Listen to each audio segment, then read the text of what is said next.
I think the key difference is when we asked finance professionals how confident you are, we asked them how confident you are in relation to their bonus in 2012.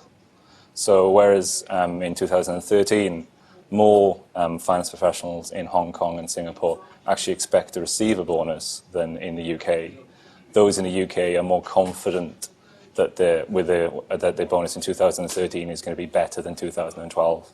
So I think that's the key difference. As we know, there's a lot of negative sentiment in the UK last year, and many people actually received no bonus at all. So I think that explains the difference.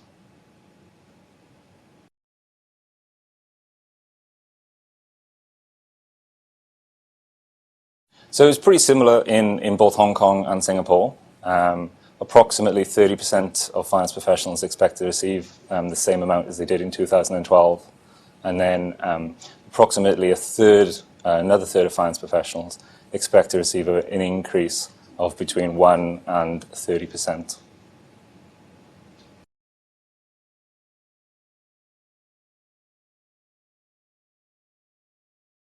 Yes, we asked that question in the survey. We asked that question to finance professionals in Asia Pacific.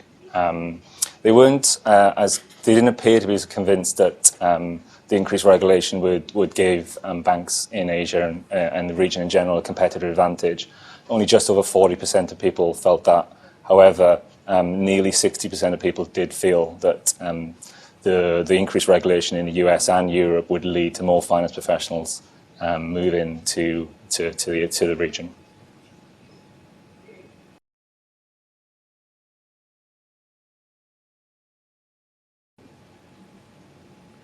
Yeah, I think it is somewhat surprising that sentiment and confidence does appear more in the UK. However, I think a lot of that can be attributed to the fact that come off a very low base from bonuses in 2012 in the UK.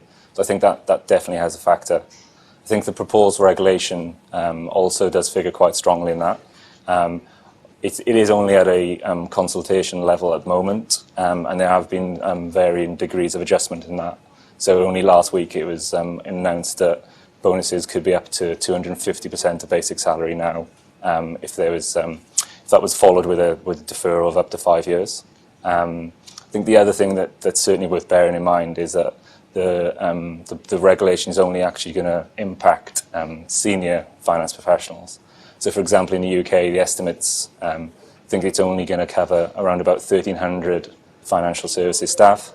And in the City of London alone, there's approximately 300,000. So even though the regulation is coming in and it's very well reported, it's not going to affect everybody as a whole. However, I think it is realistic to expect that regulation does trickle down to other members of the community.